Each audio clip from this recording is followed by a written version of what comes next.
আসসালামু আলাইকুম। আমার কথা কি শোনা যাচ্ছে? কেউ একটু রিপ্লাই করেন প্লিজ।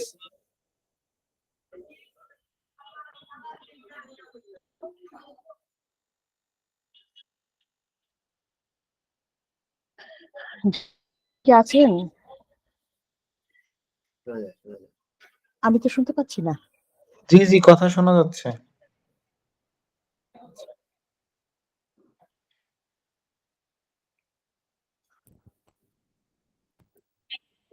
দেখি, এভাবে কথা বললে কি শোনা যায়?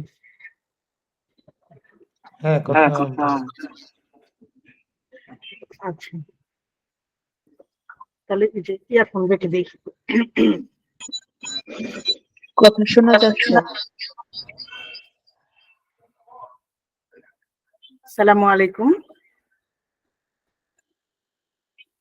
ওয়ালাইকুম আসসালাম।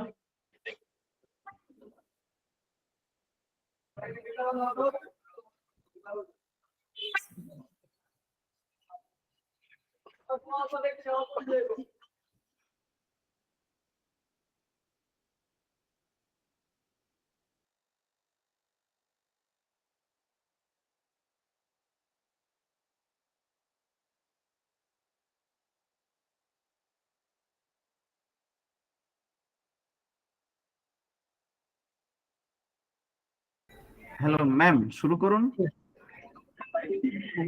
আসসালামু আলাইকুম। আমরা আজকে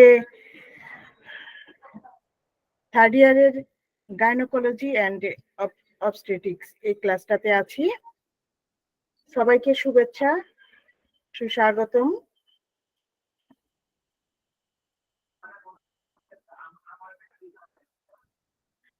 এইচডি হোমিও মেডিকেল একাডেমির পক্ষ থেকে সবাইকে স্বাগত জানাচ্ছি। আমি ডক্টর মাবিয়া জেসমিন। আমরা এখানে বিএইচএমএস কোর্সের অনলাইন টিউশন নিয়ে কথা বলবো। এখানে থার্ড ইয়ারের আজকে অবস্টেট্রিক্স অ্যান্ড গাইনোকোলজি ক্লাস। আজকে আমাদের প্রথম ক্লাস। তো আমি আসলে প্রথমেই আপনাদের সাথে পরিচিত হতে চাই। আমি জানতে চাচ্ছি যে আপনারা কে কে আছেন যারা ভর্তি হয়েছেন কিংবা থার্ড ইয়ারে পড়ছেন, একটু আমার সাথে শেয়ার করবেন কি? আমি আব্দুল সালাম লাকসাম থেকে থার্ড ইয়ার পড়ছি। আচ্ছা, আপনি এখানে ভর্তি হয়েছেন কি?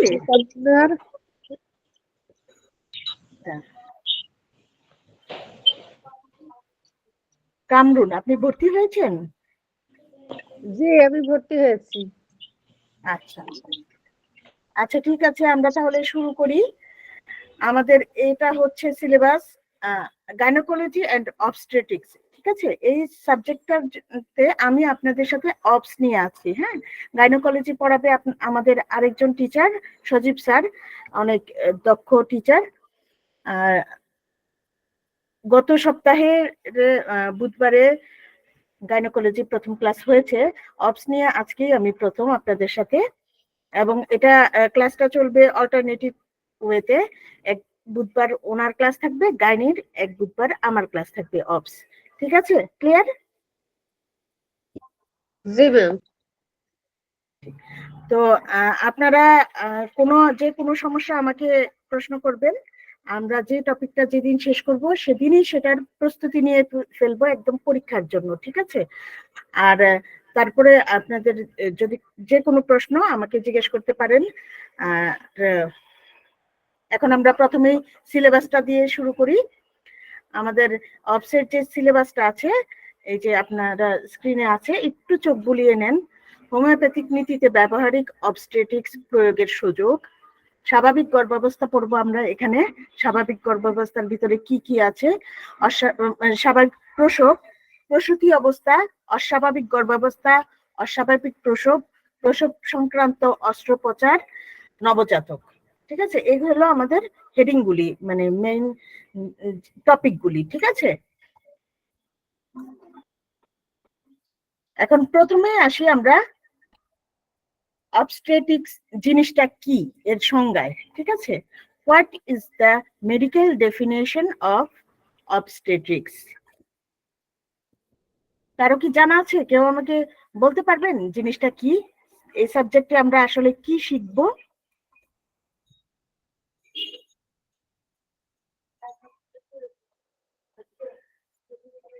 কেউ কি বলতে পারছেন না?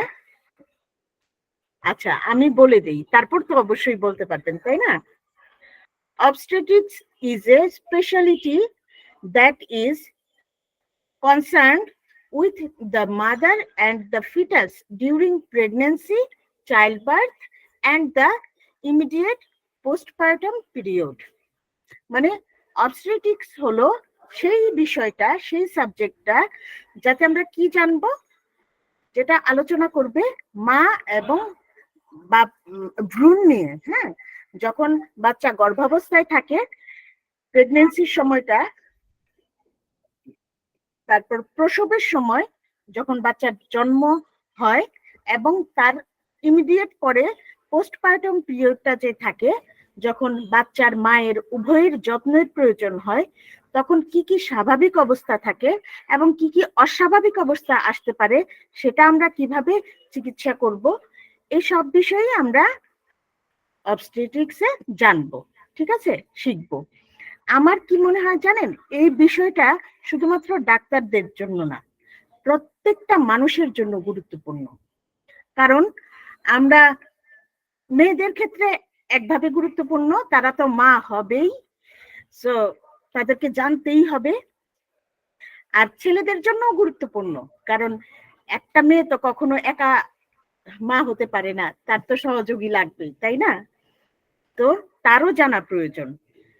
আর স্বাভাবিক জিনিসটা আমরা জানবো, অস্বাভাবিক জিনিসটাও জানবো।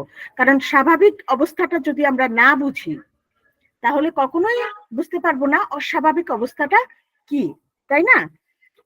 যেমন যে কোনো জিনিস যেমন আমরা জানি মানুষের দুইটা হাত আছে, স্বাভাবিক। সো আমরা যদি দেখি কারো একটা হাত নাই, তাহলে এটা বুঝবো অস্বাভাবিক। স্বাভাবিক যদি আমরা না জানতাম, তাহলে তো কখনোই বুঝতাম না অস্বাভাবিকটা যে অস্বাভাবিক, তাই না? এজন্য প্রথমেই আমরা স্বাভাবিক জিনিসটা জানবো।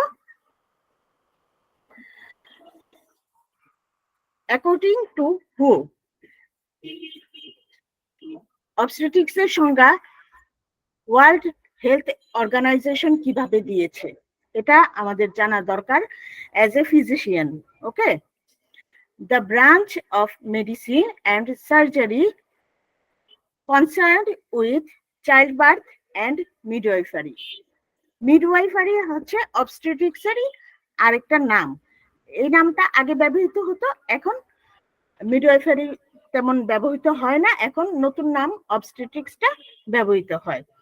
তো এখানে কি বলেছে, ওয়ার্ল্ড হেলথ অর্গানাইজেশনের মতে এটা এমন একটা সাবজেক্ট যা সার্জারি এবং মেডিসিন নিয়ে আলোচনা করে। কিসের? চাইল্ড বার্থ, মানে সন্তান জন্মদানের ক্ষেত্রে। ঠিক আছে, সন্তানের এবং মায়ের উভয়েরই স্বাভাবিক এবং অস্বাভাবিক সবকিছু নিয়ে আলোচনা করে। ঠিক আছে, কারো কি কোনো প্রশ্ন আছে এর মধ্যে? কারণ অবস্টেট্রিক্স কাকে বলে, এই প্রশ্নটা কিন্তু আমাদের ইম্পর্টেন্ট। হ্যাঁ, এটা পরীক্ষার জন্য যেমন ইম্পর্টেন্ট, জানার জন্যও তেমনি ইম্পর্টেন্ট। কারণ আমরা তো এই সাবজেক্টটাই পড়ছি, তো এই সাবজেক্টের সংজ্ঞাটা জানতে হবে, তাই না? আর এই প্রশ্নটা আমাদের গত 2008, 2013, তারপর 2017, 19, এই 4 বছর এই প্রশ্নটা রিপিট হয়েছে। বোর্ড পরীক্ষায় এই প্রশ্নটা আসে, সো আমাদের এটা জানতে হবে। মিডওয়াইফারি অর্থ, অবস্টেট্রিক্স এর যে অর্থ, মিডওয়াইফারির একই অর্থ, প্রসূতিবিদ্যা অথবা ধাত্রীবিদ্যা। ঠিক আছে, শাব্দিক অর্থ।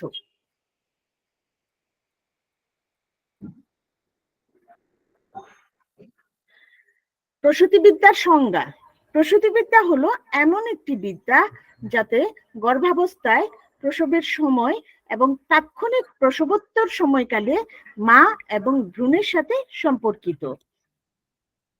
এই যে এখানে আপনার কথার উত্তরটা চলে এসেছে। আপনি যে প্রশ্ন করেছিলেন যে দেখেন, ধাত্রীবিদ্যা একটি প্রাচীনতম চিকিৎসাবিদ্যা, অবস্টেট্রিক্স যেটা। ল্যাটিন শব্দ মিডওয়াইফ থেকে মিডওয়াইফারি শব্দটির উৎপত্তি। মিডওয়াইফারি বর্তমানে অবস্টেট্রিক্স নামে পরিচিত। মানে এই শব্দটা ল্যাটিন মিডওয়াইফ থেকে এসেছে, মিডওয়াইফারি। এটাই আগে পরিচিত ছিল ধাত্রীবিদ্যা হিসেবে, কিন্তু এখন অবস্টেট্রিক্স শব্দটা প্রচলিত হয়ে গিয়েছে। ঠিক আছে, এই দুটা কথার অর্থ একই, ধাত্রীবিদ্যা কিংবা প্রসূতিবিদ্যা। ঠিক আছে, এবার কামরুন, আপনি একটু বলেন তো প্রসূতিবিদ্যার সংজ্ঞাটা। দেখেই বলেন, এখান থেকে দেখে বলেন।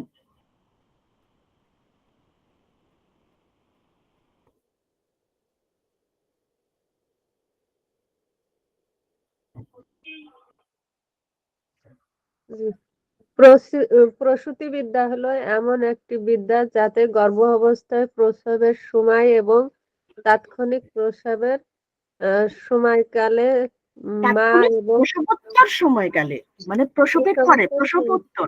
হ্যাঁ জি, এখানে লেখাটা অনেক ছোট তো। অসুবিধা নাই, আমি বলে মা দিচ্ছি। এবং ভ্রূণের সাথে সম্পর্কিত। হ্যাঁ, বোঝা গেছে। তাহলে এটা হচ্ছে এমন একটা বিদ্যা যেটা আমরা 3 ভাগে মনে রাখবো। ঠিক আছে, গর্ভাবস্থায়, প্রসবের সময় এবং তাৎক্ষণিক প্রসবোত্তর সময়। মানে কি, প্রসবের পর সাথে সাথে যেই কমপ্লিকেশন গুলি হতে পারে কিংবা যে যত্নগুলির প্রয়োজন হতে পারে। ঠিক আছে, এই 3টা অবস্থা, গর্ভাবস্থা, প্রসবের সময় এবং তাৎক্ষণিক প্রসবোত্তর সময়, এই 3টা সময়, এবং কি এই 3টা সময়ের স্বাভাবিক অস্বাভাবিক 2টা জিনিসই। ঠিক আছে, বোঝাতে পেরেছি আমি? মানে আমাদের প্রসূতিবিদ্যাটা হচ্ছে 3টা অবস্থায়, গর্ভাবস্থা, প্রসবের সময় এবং তাৎক্ষণিক প্রসবোত্তর সময়কালে কি হবে, মা এবং ভ্রূণ এবং নবজাতক আর কি। ঠিক আছে, এই 2টা জিনিস নিয়ে আলোচনা করবে। এবং তাদের কি জিনিস নিয়ে আলোচনা করবে? স্বাভাবিক অবস্থা এবং অস্বাভাবিক অবস্থা, 2টা অবস্থা নিয়ে আলোচনা করবে। কাদের? মা এবং ভ্রূণের। ঠিক আছে, কখন আলোচনা করবে? গর্ভাবস্থায়, প্রসবের সময় এবং তাৎক্ষণিক প্রসবোত্তর সময়কালে। ঠিক আছে, মনে থাকবে নিশ্চয়ই। এখন আরেকজন বলেন। জি ভাইয়া। জি, ঠিক আছে।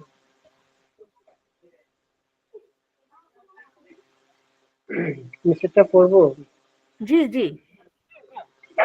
ধাত্রীবিদ্যা একটি প্রাচীনতম চিকিৎসাবিদ্যা। জি, অবস্টেট্রিক্স ল্যাটিন শব্দ মিডওয়াইফ থেকে মিডওয়াইফারি শব্দটির উৎপত্তি। মিডওয়াইফারি বর্তমানে অবস্টেট্রিক্স নামে পরিচিত। হ্যাঁ, সুন্দর হয়েছে। হ্যাঁ, এখন উপরেরটা বলেন। প্রসূতিবিদ্যা হলো এমন একটি বিদ্যা যাতে গর্ভাবস্থায়, প্রসবের সময় এবং তাৎক্ষণিক প্রসবোত্তর সময়কালে মা এবং ভ্রূণের সাথে সম্পর্কিত। অনেক সুন্দর হয়েছে। তো বুঝতে পেরেছেন তো এই 3টা সময়? ঠিক আছে, এখন আপনি নিজের ভাষায় বলেন তো আমাকে একটু। প্রসূতিবিদ্যা হলো এমন একটি অবস্থা, গর্ভাবস্থা, যা প্রসবের সময়, প্রসবকালীন সময় এবং প্রসবের সাথে সম্পর্কিত। প্রসবের সময় তাৎক্ষণিক প্রসবোত্তর সময়কালে, মানে প্রসবের পরপর। ঠিক আছে, ডেলিভারির পরপর যা যা সমস্যা হয় কিংবা স্বাভাবিক অবস্থাও। এখানে প্রসবোত্তর সময়কালে মা এবং ভ্রূণের সাথে সম্পর্কিত। হ্যাঁ, মানে প্রসবোত্তর মানে হচ্ছে প্রসবের পর, প্রসব উত্তর। ঠিক আছে, প্রসবের পর। প্রসবের পরে ভ্রূণ হবে কিভাবে? প্রসবের পর আর ভ্রূণ থাকে না, প্রসবের পর নবজাতক হয়ে যায়। কিন্তু তার আগে গর্ভাবস্থায় আর প্রসবের সময় তো ভ্রূণ থাকে। হ্যাঁ, এজন্য এভাবে লেখা আর কি সংজ্ঞাটা। তাহলে কথাটা মনে হয় যেন গর্ভাবস্থায় ভ্রূণের, হ্যাঁ, গর্ভাবস্থায় ভ্রূণের সাথে সম্পর্ক এবং প্রসবের সময় এবং তাৎক্ষণিক প্রসবোত্তর। তাৎক্ষণিক সময়কাল, প্রসবের এভাবে হলে সময় নবজাতকের সাথে সম্পর্কিত। কথাটা এভাবে হলে বোঝা সুন্দর হতো আর কি। ভ্রূণ কথাটা প্রথমে আসলে ভালো হতো। আচ্ছা, তাহলে এটা একটু চেঞ্জ করতে হবে, হ্যাঁ। কারণ জন্ম হয়ে গেলে তো ফিটাস থাকে না আর, তখন তো তখন নিউবর্ন বেবি, ভ্রূণের সাথে, তখন নবজাতকের সাথে সম্পর্কিত। হ্যাঁ, নবজাতক হয়ে যায়। কিন্তু আসলে সংজ্ঞাটা এভাবেই দেওয়া আর কি, ফিটাস এবং মাদার। ঠিক আছে, এটা আমরা যদি এর আগে যাই, দেখেন নিউবর্ন বেবি মানে child birth, foetus and mother দেওয়া আছে। ওকে, আপনি যেটা বলেছেন সেটাও ঠিক আছে। জি, মানে ওইভাবে হলে আমাদের জন্য বুঝতে একটু সুবিধা হয়, হ্যাঁ। এই সম্পর্কিত বিষয় নিয়ে প্রসূতিবিদ্যার আলোচনা। ঠিক আছে, আচ্ছা, তাহলে আমরা সামনে আগাই। আচ্ছা, এখানে আমি গাইনোকোলজির সংজ্ঞাটা দিয়েছি, একটু মিউট করে দেন প্লিজ। গাইনোকোলজির সংজ্ঞাটা দিয়েছি, যদিও গাইনোকোলজি সাইটটা আমার না, কিন্তু আমাদের যখন আমরা অবস পড়বো তখন গাইনোকোলজির জ্ঞানটাও আমাদের লাগবে। কারণ কি, আমি আপনাদেরকে বলি, গাইনোকোলজিতে আমরা এই যেমন আমাদের অ্যানাটমি, ফিজিওলজি, আমাদের এই সাবজেক্টগুলি পড়তে গেলে লাগবে, তেমনি অবস পড়তে গেলে গাইনোকোলজি লাগবে। ঠিক আছে, গাইনোকোলজির সংজ্ঞাটা আমরা দেখি, the branch of medicine which deals with the functions and disease specific to women and girls, specially those affecting the reproductive system. ঠিক আছে, তার মানে কি হলো, গাইনোকোলজি হচ্ছে মেডিসিনের সেই শাখা, কিংবা বলা যায় চিকিৎসা বিজ্ঞানের সেই শাখা, যেখানে কি আলোচনা করা হয়, ওমেন অথবা গার্লস মানে মেয়েদের রিপ্রোডাক্টিভ সিস্টেম মানে প্রজনন তন্ত্র। ঠিক আছে, এটা নিয়ে আলোচনা করে। তো আমাদের জরায়ুর গঠন কিংবা এগুলি আমরা অ্যানাটমি ফিজিওলজিতেও পড়বো, এগুলির কাজ, ডিম্বাশয়, ডিম্বাণু, এগুলি আমরা যেমন গাইনোকোলজিতে পড়বো, এগুলি আমাদের অবসেও লাগবে। ঠিক আছে, এই জন্য কিন্তু দুইটা সাবজেক্ট একসাথে। তো এই কারণে আমরা গাইনোকোলজিটা ভালোভাবে পড়বো, অবস বুঝতে গেলে আমাদের গাইনোকোলজি লাগবে। ঠিক আছে, গাইনোকোলজির সংজ্ঞাটা তাহলে বুঝছেন কি আপনারা? বুঝতে পেরেছি। Thank you. হ্যাঁ, রিপ্রোডাক্টিভ সিস্টেম, গার্লসদের অথবা বলা যায় মহিলাদের, মেয়েদের রিপ্রোডাক্টিভ সিস্টেম নিয়ে আলোচনা করে গাইনোকোলজিতে। ঠিক আছে, আমরা রিপ্রোডাক্টিভ সিস্টেম কিন্তু আমরা অ্যানাটমিতে পড়ে আসছি, তাই না? সেকেন্ড ইয়ারে অ্যানাটমি পরীক্ষা হয়ে গিয়েছে, সেখানে পুরুষদের রিপ্রোডাক্টিভ সিস্টেম, মেয়েদের রিপ্রোডাক্টিভ সিস্টেম দুইটাই পড়ে এসেছি। এখানে গাইনোকোলজিতে আমরা এটা আবার রিভিউ করব।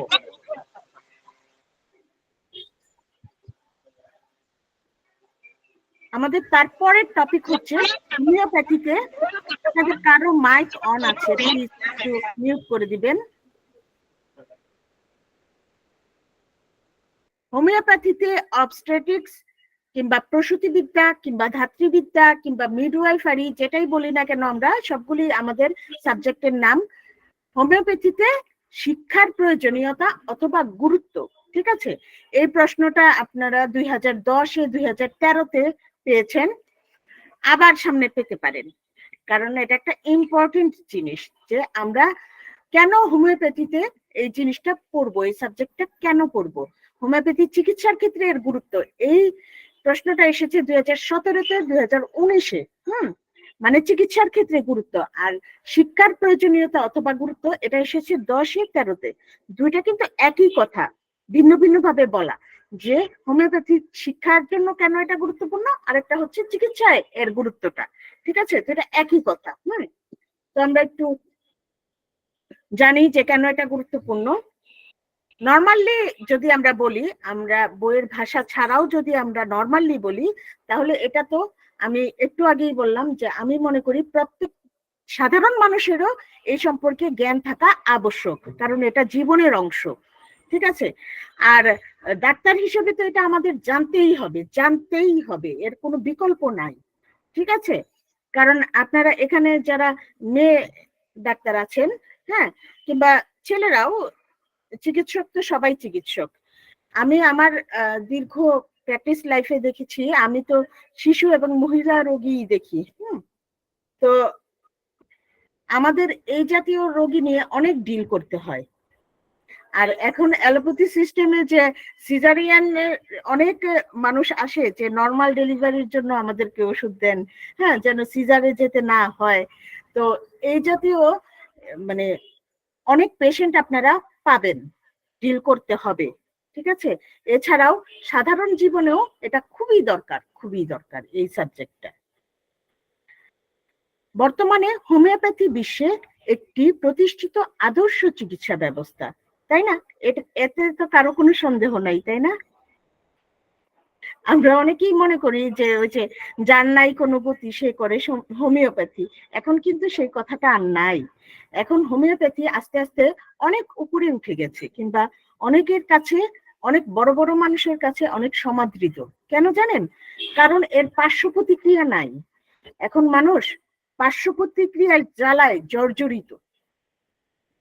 ওই যে একটা ব্যথার ট্যাবলেট খেলে একটা গ্যাস্ট্রিকের ট্যাবলেটও খেতে হয়, তারপরে আবার সেটা কিডনিতে এফেক্ট করে আর কি, আস্তে আস্তে কিডনি ড্যামেজ হয়ে যায়। এগুলি এখন সাধারণ মানুষরা সবাই জানে, সবাই চায় যে পার্শ্ব প্রতিক্রিয়া মুক্ত কোনো চিকিৎসা ব্যবস্থা। ঠিক না? আপনারা কি আমার সাথে একমত? জি ম্যাম। জি, এখন আর সেই দিন নাই যে যার নাই কোনো গতি সে করে হোমিওপ্যাথি। এখন সবাই হোমিওপ্যাথির দিকে ঝুঁকছে। এখন আমাদের আসলে কাজ হলো, আমরা যারা এখানে হোমিওপ্যাথির সাথে সম্পৃক্ত যারা, আমরা চিকিৎসক হই, স্টুডেন্ট হই, আমাদের কাজ মানুষকে বোঝানো, মানুষের কাছে এই কথাটা পৌঁছে দেওয়া যে হোমিওপ্যাথি যে কত পার্শ্ব প্রতিক্রিয়াহীন একটা চিকিৎসা এবং কতটা সহজলভ্য এবং মানুষের জন্য কতটা উপকারী, অনেকেই জানে না, তাই না? আমাদের উচিত সবাইকে জানানো। আচ্ছা, ঠিক আছে, আমাদের অনেক কথাই বলে ফেললাম, এখন আবার পড়াশোনায় ঢুকি। বর্তমানে হোমিওপ্যাথি বিশ্বে একটি প্রতিষ্ঠিত আদর্শ চিকিৎসা ব্যবস্থা। রোগীকে নীরোগ করে সুস্থ করে তোলাই এর একমাত্র উদ্দেশ্য। এই উদ্দেশ্য সাধনের জন্যই অবস্টেট্রিক্সের জ্ঞান আবশ্যক। ঠিক আছে, গর্ভাবস্থার ক্ষেত্রে প্রসূতিবিদ্যা থেকে আমরা স্বাভাবিক, অস্বাভাবিক গর্ভাবস্থার সময় সাধারণ পরিবর্তন, গর্ভবতী মায়ের যত্ন, স্বাস্থ্য, পুষ্টি, গর্ভধারণের জন্য প্রয়োজনীয় সকল বিষয় নিয়ে আলোচনা করে। ঠিক আছে, ধাত্রীবিদ্যা কি নিয়ে আলোচনা করবে আপনাকে? গর্ভাবস্থায় যে স্বাভাবিক। জি, কেউ কিছু বলবেন? গর্ভাবস্থার ক্ষেত্রে আমরা স্বাভাবিক, অস্বাভাবিক গর্ভাবস্থার সময় সাধারণ পরিবর্তন যেগুলি নর্মালি হয়, হ্যাঁ, এবং ওই পরিবর্তন আমরা কিভাবে সামাল দিব, ঠিক আছে, এটাও জানতে হবে। ঠিক আছে, গর্ভবতী মায়ের যত্ন, স্বাস্থ্য, পুষ্টি, কতটুকু খাবে, তার ওজন বের করে, যে বিএমআই বের করে, এগুলি আমরা আস্তে আস্তে শিখবো। ঠিক আছে, এগুলি আমাদের আলোচ্য বিষয়, এগুলি আমরা প্রত্যেকটা ক্লাসেই কিছু কিছু নতুন কিছু শিখবো ইনশাআল্লাহ। তারপর গর্ভধারণের জন্য প্রয়োজনীয় সকল বিষয় নিয়ে আলোচনা করে। আজকাল একটা জিনিস বলা হয় যে আপনি গর্ভধারণের আগে থেকেই প্রস্তুতি নিন। এখন তো কারো আর বাচ্চা হয় এমন না, সবাই বাচ্চা নেয়, তাই না? মানে কি, একটা সময় নির্ধারণ করে যে এই সময়টা আমরা বাচ্চা নিব, তখন তাদের একটা শারীরিক প্রস্তুতি, মানসিক প্রস্তুতির প্রয়োজন আছে, তখন থেকে কাউন্সিলিং এর দরকার আছে। এগুলোও আমাদের এই বিষয়ে আলোচনা করা হবে। ঠিক আছে, এছাড়াও গর্ভাবস্থায় অতি বমন, জলাধিক্য ইত্যাদি অস্বাভাবিক অবস্থা। অতি বমন, অনেকের কিন্তু অনেক বমি হয়, হ্যাঁ, কিছুই খেতে পারে না, তখন সে দুর্বল হয়ে পড়ে, তার ভ্রূণটা দুর্বল হয়ে পড়ে। এই জায়গায় আমাদের মেডিসিন, কাউন্সিলিং, কিছু উপদেশ, কিছু চলার কিছু কি বলবো, নিয়ম কানুন, সরি, ঠিক আছে, এগুলি রোগীকে কাউন্সিলিং করতে হবে। তারপর জলাধিক্যটা হচ্ছে অনেকের শরীরে হাতে পায়ে পানি চলে আসে, এটা আমরা জানি, তাই না? এইসব অস্বাভাবিক যে অবস্থা আছে এগুলো নিয়েও আমরা প্রসূতিবিদ্যায় আলোচনা করব।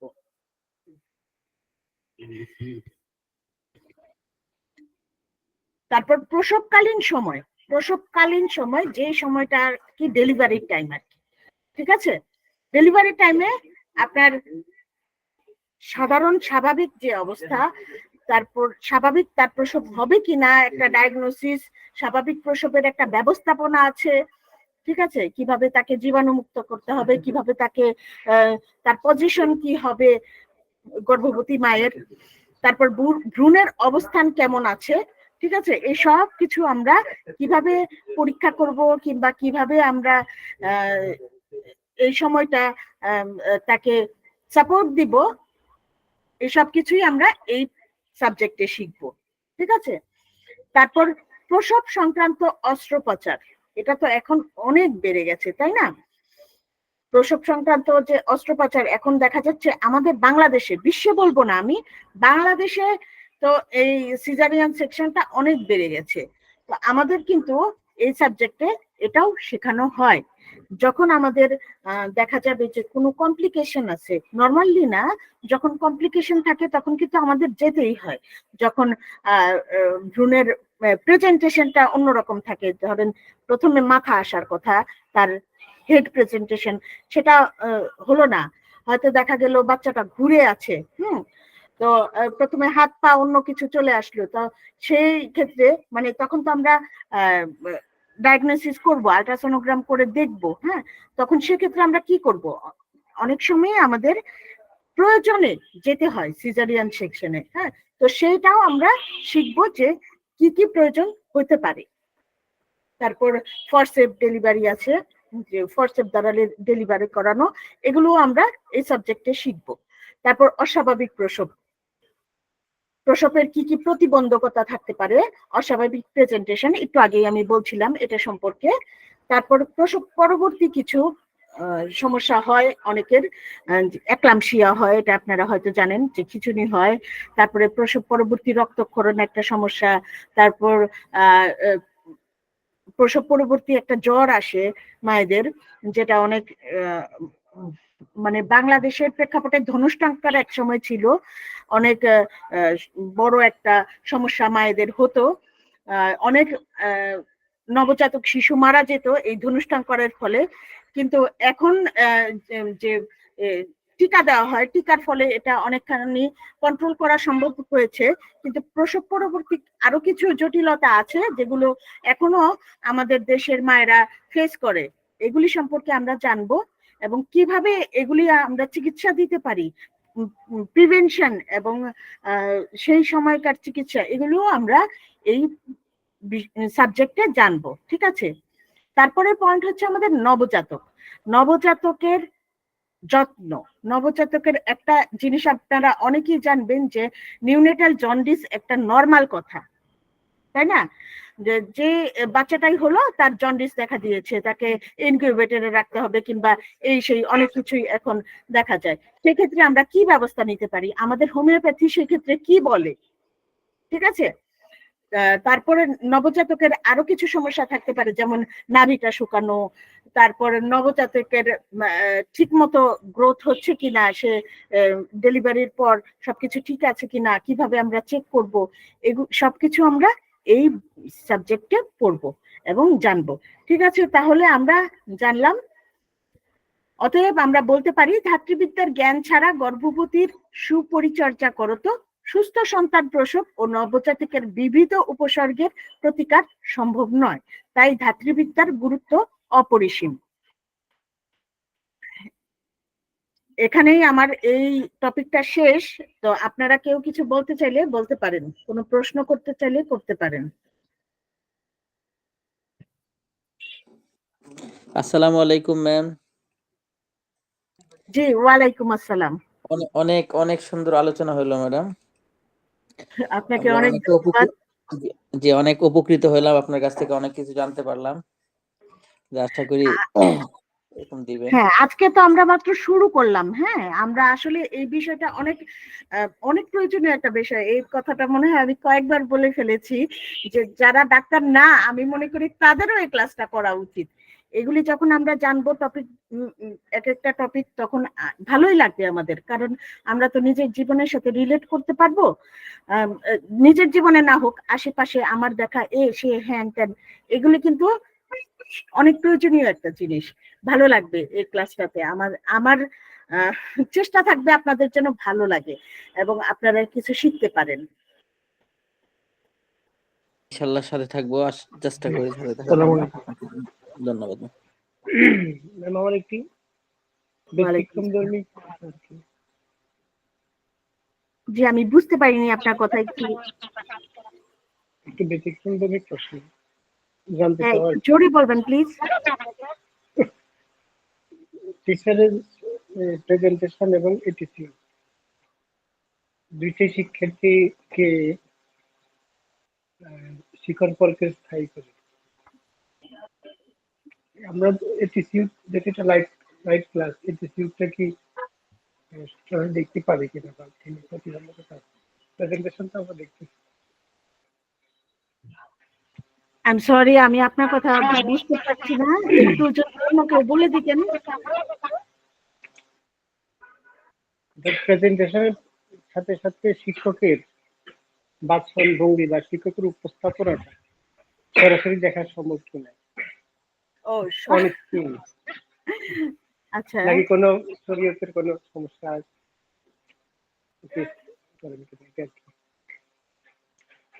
আচ্ছা, এই যে আমি ক্যামেরা ওপেন করলাম, যখন এটা পাঠ আসলে দেওয়ার সময়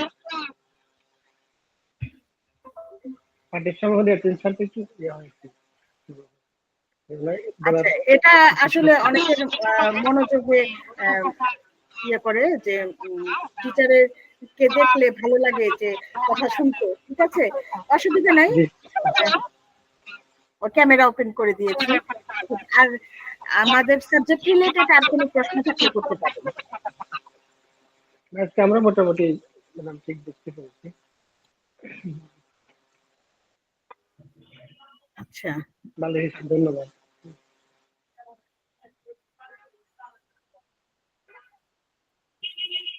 আব্দুল সালাম সাহেব, তাই না? জি ম্যাডাম। আপনি বুঝতে পেরেছেন আমি যে আলোচনা করেছি, এটা কি বুঝতে পেরেছেন? জি ম্যাডাম, বুঝতে পেরেছি।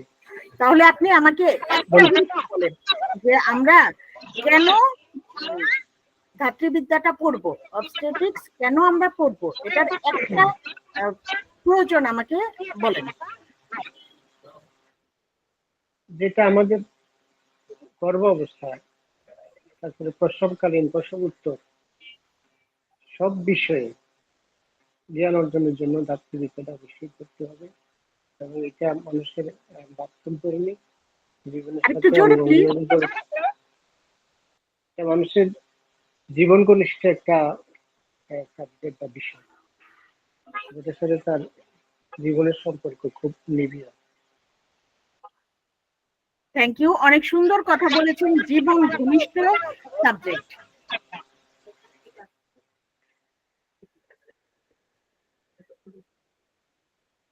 জীবন ঘনিষ্ঠ সাবজেক্ট, এর জন্যই আমাদের এটা জানা উচিত। ঠিক আছে, তো ভালো লাগলো আপনাদের সাথে।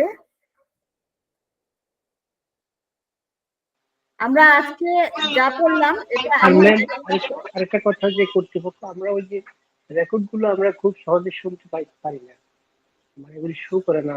অনেক চেষ্টা কষ্ট করতে হয় যে রেকর্ড গুলো, যেগুলো রেকর্ড থাকে এগুলি দেখতে অনেক সময় ঠিক শো করে না। রেকর্ড গুলি পান না। রেকর্ড গুলি ফাইলেও দেখতে এগুলি খুব সহজে শো করে না আর কি, ইজিলি দেখা যায়। আচ্ছা, এটা আমি যথাযথ কর্তৃপক্ষের কানে দিচ্ছি। জয়ন্ত দা হয়তো এখানে আছেন। ঠিক আছে, রেকর্ড গুলি নাকি সবসময় শো করে না, একটু আপনি দেখবেন। আচ্ছা, এটা আমার নলেজে থাকলো, এটা সমাধান হয়ে যাবে ইনশাল্লাহ। ঠিক আছে, এখন আমরা পরবর্তী ক্লাসে কি আলোচনা করব এটা আমি একটু বলে দেই, আপনারা যদি সময় পান অবশ্যই একটু চোখ বুলিয়ে আসবেন, তাহলে সহজ হবে। পরবর্তী ক্লাসে আমরা আলোচনা করব যে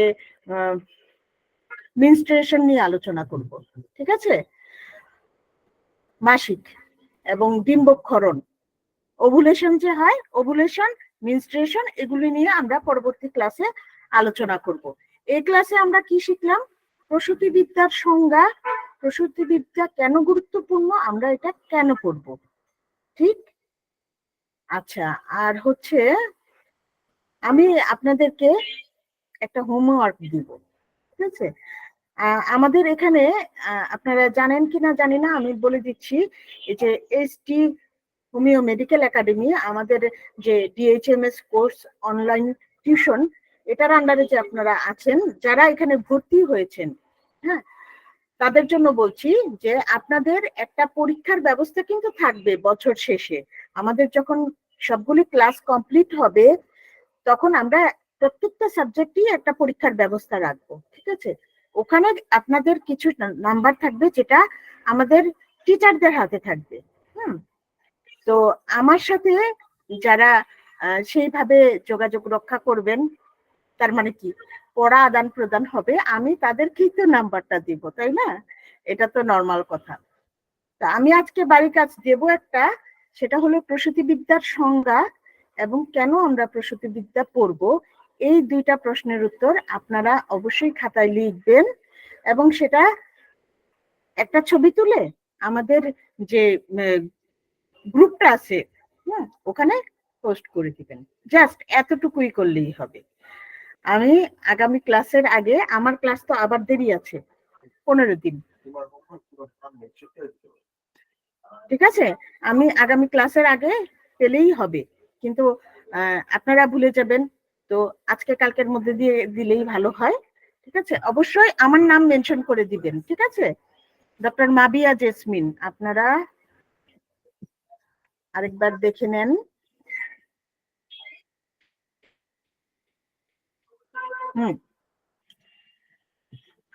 আপনারা আমার নাম মেনশন করে কি কি হোমওয়ার্ক দিবেন, প্রসূতিবিদ্যা কাকে বলে এবং আমরা প্রসূতিবিদ্যা কেন পড়বো, এই দুইটা প্রশ্নের উত্তর খাতায় লিখে ছবি তুলে জাস্ট ওখানে পোস্ট করে দিবেন। আর যদি কম্পোজ করে দিতে পারেন তাহলে তো অনেক ভালো, আরো বেশি ভালো, ঠিক আছে? সেটাও কোনো সমস্যা না, আমি সহজ হওয়ার জন্য আপনাদেরকে বললাম, ঠিক আছে? আরেকবার রিভিউ করে নেন। আর যে একজন সমস্যার কথা বলেছেন, এটা আমি যথাযথ কর্তৃপক্ষের কাছে জানিয়ে দেব যেন এটা সমাধান হয়ে যায়। আপনারা রেকর্ডেড ক্লাসগুলি অবশ্যই দেখতে পারবেন। আচ্ছা, হোমওয়ার্কটা হচ্ছে প্রসূতিবিদ্যার সংজ্ঞা এবং প্রসূতিবিদ্যা আমরা কেন পড়ব, ঠিক আছে? ছোট্ট প্রশ্ন, খুব বড় না। প্রসূতিবিদ্যা হলো এমন একটি বিদ্যা যাতে গর্ভাবস্থায়, প্রসবের সময় এবং তাৎক্ষণিক প্রসবোত্তর সময়কালে মা এবং ভ্রূণের সাথে সম্পর্কিত, ঠিক আছে? আমি আবার আপনাদেরকে একবার বলে দিচ্ছি, এখানে দুইটা বিষয়, মা এবং ভ্রূণ, কিংবা যখন জন্ম হয়ে যাবে তখন সে নবজাতক, তখন আর ভ্রূণ না, ঠিক আছে? মা এবং ভ্রূণের তিনটা বিষয়, গর্ভাবস্থা, প্রসবের সময় এবং তাৎক্ষণিক প্রসবোত্তর সময়কাল, এবং কি আর দুইটা বিষয়, সেটা কি স্বাভাবিক এবং অস্বাভাবিক, দুইটা অবস্থায় আলোচনা করবে, সেটাই হলো প্রসূতিবিদ্যা। মা এবং ভ্রূণ তিন সময়, গর্ভাবস্থা, প্রসবের সময় এবং তাৎক্ষণিক প্রসবোত্তর সময়কালে, আর কি আলোচনা করবে? স্বাভাবিক অবস্থা এবং অস্বাভাবিক অবস্থা। ব্যাস, এটা একদম মুখস্থ করে ফেলেন। আমার মনে হয় আর মুখস্থ করতে হবে না, আমি যতবার বলেছি আপনাদের মনে হয়ে গেছে। থ্যাংক ইউ, অনেক ধন্যবাদ। আমি চাই এরকম করে পড়তেই, যে আমি এখন পড়বো, এখন হয়ে যাবে, ব্যাস একদম আমার পরীক্ষার জন্য প্রস্তুতি। আর যেন পরীক্ষার আগের রাত্রে আমি চোখ বুলাবো, এছাড়া আর পড়া না লাগে, ঠিক আছে? অবশ্যই আমার ক্লাসে খাতা কলম নিয়ে বসবেন, যদিও সবটাই রেকর্ডেড থাকবে। আমি যতটুকু দরকার মনে করি আপনাদেরকে দিয়ে দিব। তারপরেও আপনাদের যেটা মনে হয় সেটা যদি আপনারা একটু নোট করে নেন, তাহলে সেই খাতাটাতে আপনি পরীক্ষার আগের রাত্রে চোখ বোলাবেন, হয়ে যাবে। আর যে হোমওয়ার্কটা দিব ওটা যদি ওখানে লিখে রাখেন, তাহলে আর কিচ্ছু লাগবে না। আর এই সাবজেক্টের জন্য আর বাড়তি কোনো কষ্টের দরকার নাই। এই সাবজেক্টে আপনি পাশ করে যাবেন, এবং শুধু পাশ করা না, এই সাবজেক্টে আপনি সেই জ্ঞানটাও অর্জন করবেন যাতে আপনি আপনি চিকিৎসা পেশায়ও এটা অ্যাপ্লাই করতে পারেন ইনশাআল্লাহ। ঠিক আছে? তারপরেও আপনাদের যদি মনে হয় এভাবে না ওভাবে, তারপর কোনো প্রশ্ন থাকলে আমাকে বলবেন, আমি অবশ্যই চেষ্টা করব। ঠিক আছে? তো এটা, জি, কেউ কিছু বলবেন? এই প্রশ্নের উত্তরটা আপনারা অনেকভাবে, হ্যাঁ, থ্যাংক ইউ ম্যাডাম, অনেক ভালো লাগলো আপনার ক্লাস, অনেক ভালোভাবে বুঝতে পেরেছি। ওয়েলকাম। আমিও অনেক খুশি ম্যাম হই। আমি কি রেকর্ডিংটা অফ করব ম্যাম? হ্যাঁ, রেকর্ডিং অফ করে দিতে পারেন, এখন আমরা গল্প করব। ওকে। আচ্ছা, যে